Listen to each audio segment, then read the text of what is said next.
ধামরাইয়ের মানুষ আকাঙ্ক্ষা করে যে তারা দীর্ঘদিন পর যে ভোট অধিকার পেয়েছে, সেই ভোট অধিকারটা তারা ধানের শীষে দিবে।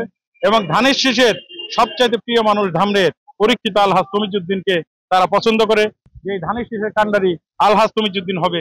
সেই প্রত্যাশার যে প্রাথমিক যে তাদের বহিঃপ্রকাশ আজকে কিন্তু ধামরাইয়ের আপামর জনসাধারণ রাজপথে নেমে এসেছে আলহাজ তমিজউদ্দিনের নেতৃত্বে। যতবারই দেশ হুমকির মুখে পড়েছে, গণতন্ত্র ধ্বংস করে ফেলেছে বিভিন্ন দল, ততবারই এই বিএনপির নেতৃবৃন্দ এগিয়ে এসেছেন। আপনারা দেখেছেন বেগম খালেদা জিয়া 3 বারের প্রধানমন্ত্রী, তাকে দেখেছেন গণতন্ত্র উদ্ধারের জন্য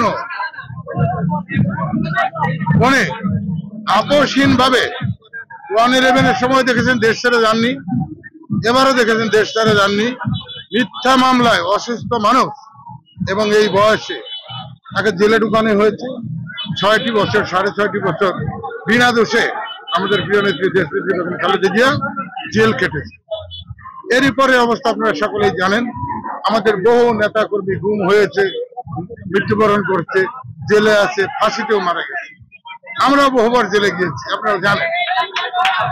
সেই আন্দোলনের ফসল বৈষম্যবিরোধী ছাত্র এবং জনতা মিলে এই যে জুলাই 6 তারিখ থেকে আন্দোলন শুরু হলো, পরবর্তী পর্যায়ে 18 তারিখের পরে এক দফা দাবিতে ছাত্র জনতা এক হয়ে মাঠে নামলো। যারই ফলশ্রুতিতে আপনারা দেখেছেন আবু সাইদ থেকে শুরু করে মুগ্ধ থেকে শুরু করে প্রায় 2000 নেতাকর্মীকে, এমনকি মায়ের কোলের বাচ্চাকেও গুলি করে হত্যা করেছে শেখ হাসিনা তার বাহিনী। এরই পরে আমরা একটু নতুন গণতন্ত্রের স্বাধীনতার মুখ দেখতেছি। আমাদের তত্ত্বাবধায়ক সরকার এসেছেন সবার সম্মতিতে।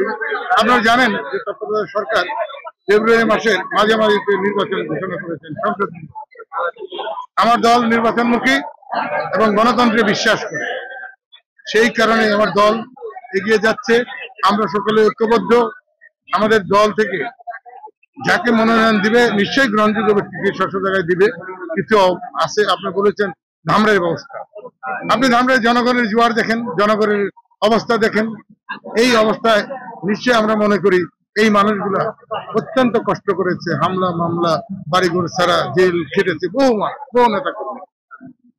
তাদের আশা আকাঙ্ক্ষা প্রতিফলন ইনশাল্লাহ ধামরাইতে ঘটবে। আমরা আশাবাদী এই মানুষগুলা সারাক্ষণ ধানের শীষ বলে তারা পাগল। আপনারা জানেন যে এটা আমার দলের 31 দফা একটা আছে ফারুক রহমান সাহেবের এই বঙ্গুর দেশটাকে মেরামতের জন্য, সেখানে এটাও আছে।